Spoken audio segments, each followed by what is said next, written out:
জানাচ্ছি সর্বশেষ আপডেট বাংলা সংবাদে। শুরুতেই সংবাদ শিরোনাম। শুরুতেই জানিয়ে দেব হাসিনার দাবে তিনি আয়নাঘর সম্পর্কে জানতেন না। বিস্তারিত থাকছে প্রতিবেদনে।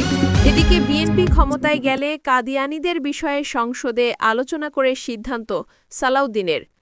বিস্তারিত থাকছে প্রতিবেদনে। আরও জানিয়ে দেব এবারে নির্বাচন 14, 18 ও 24-এর মতো হলে জাতির ভাগ্যে চরম দুর্ভোগ নেমে আসবে গোলাম পরোয়ারের। বিস্তারিত থাকছে প্রতিবেদনে। এদিকে আলাদাভাবে গণভোট করার তারিখ ঘোষণার দাবি আন্দোলনরত 8 দলের। বিস্তারিত থাকছে প্রতিবেদনে।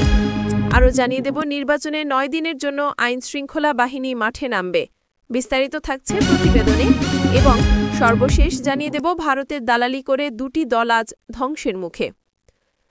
এতক্ষণ শুনছিলেন সংবাদ শিরোনাম, এবারে বিস্তারিত। এদিকে হাসিনাকে ক্ষমতাচ্যুত করার পর থেকে বাংলাদেশে বেশ কয়েকটি গোপন কারাগারের খোঁজ পাওয়া যায়, যেখানে বহু বছর ধরে কোনো আইনি প্রক্রিয়া ছাড়াই বন্দীদের আটকে রাখা হয়েছিল। অপহৃত বা এসব কারাগারে আটক থাকা হাসিনার আরও বহু সমালোচক ও রাজনৈতিক প্রতিপক্ষকে অবৈধভাবে হত্যা করারও অভিযোগ রয়েছে।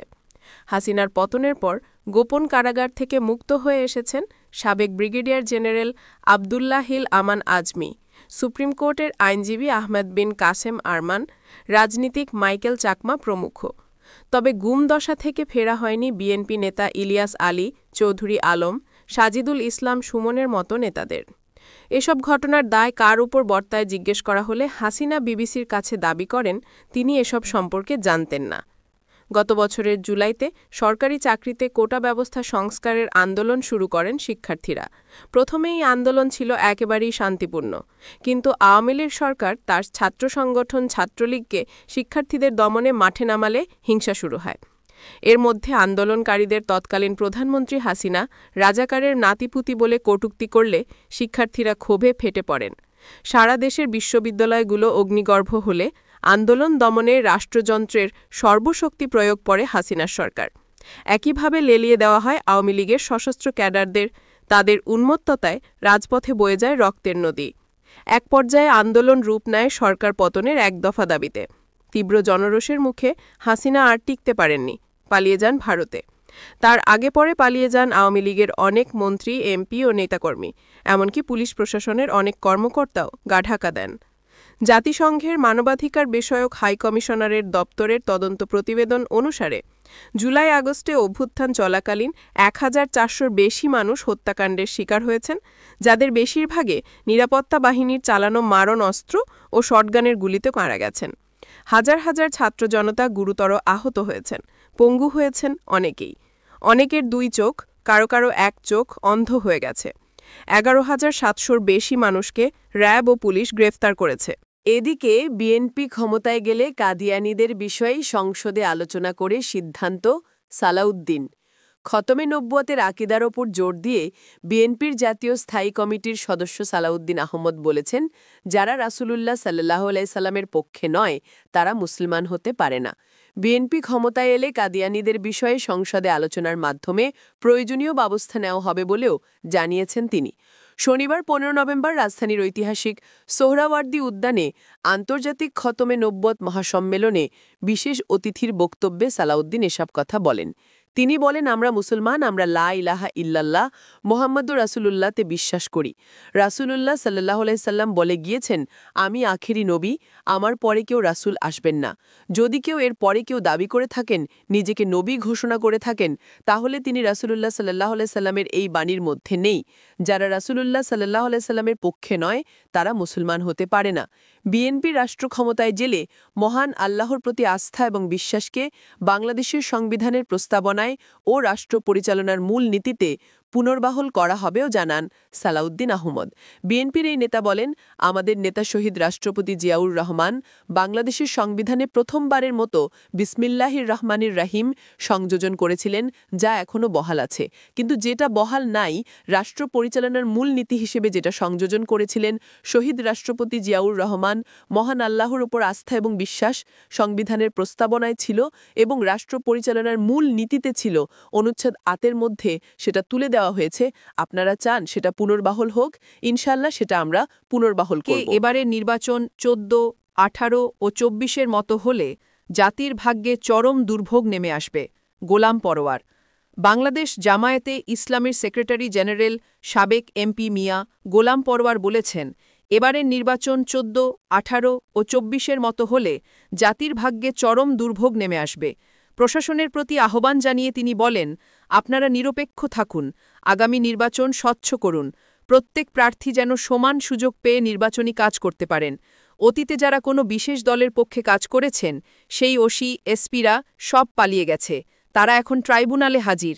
প্রধান বিচারপতি পালিয়ে গেছে, বাইতুল মোকাররমের খতিব পালিয়ে গেছে, ডিআইজি পালিয়ে গেছে, পুলিশ কমিশনার পালিয়ে গেছে, ওসিরা চাকুরি ছেড়ে বর্ডার দিয়ে ইন্ডিয়া চলে গেছে।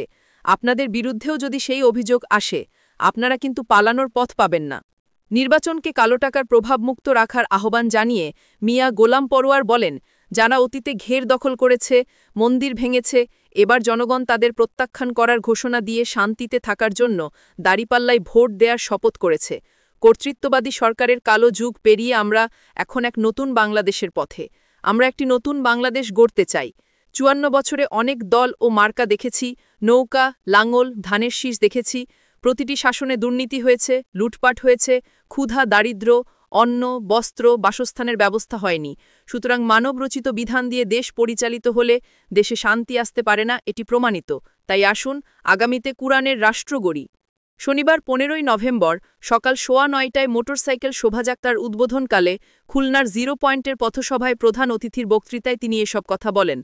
এদিকে নির্বাচনে 9 দিনের জন্য আইনশৃঙ্খলা বাহিনী মাঠে নামবে।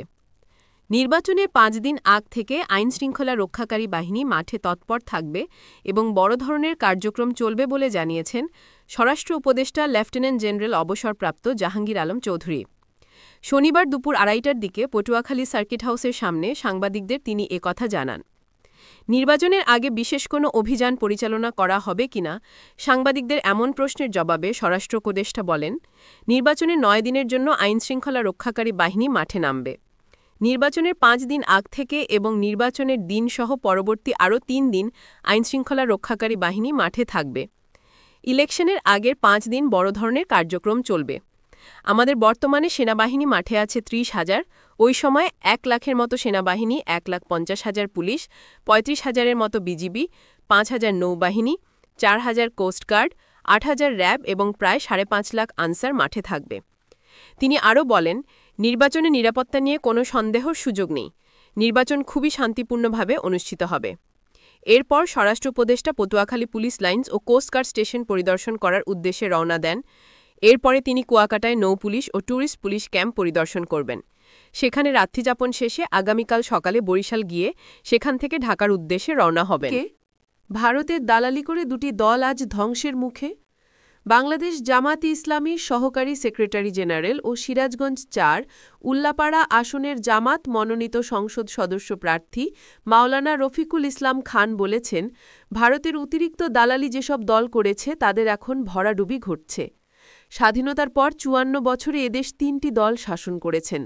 তার মধ্যে বিনা ভোটে ক্ষমতায় আসে জাতীয় পার্টি, পরবর্তী সময়ে একই পন্থায় ভারতের দালালি করে ক্ষমতায় আসে আওয়ামী লীগ। বস্তুত 2টি দলই আজ ধ্বংসের মুখে। আমাদের নিজেদেরকে নিজের পায়ে দাঁড়াতে হবে, অন্যের দালালি করে বেশি দূর এগিয়ে যাওয়া যায় না। তিনি শুক্রবার অর্থাৎ 14 নভেম্বর রাতে উল্লাপাড়ার পঞ্চক্রুশী ইউনিয়নের বেতবাড়ি প্রাথমিক বিদ্যালয় মাঠে 4 নম্বর ওয়ার্ড জামাত আয়োজিত জনসভায় প্রধান অতিথির বক্তব্যে এসব কথা বলেন। রফিকুল ইসলাম খান আরও বলেন, এদেশের মানুষ 3টি দলের শাসনামলে দেশের চিত্র দেখেছেন। একটি দলের শাসনামলে বাংলাদেশ দুর্নীতিতে পৃথিবীতে একাধিকবার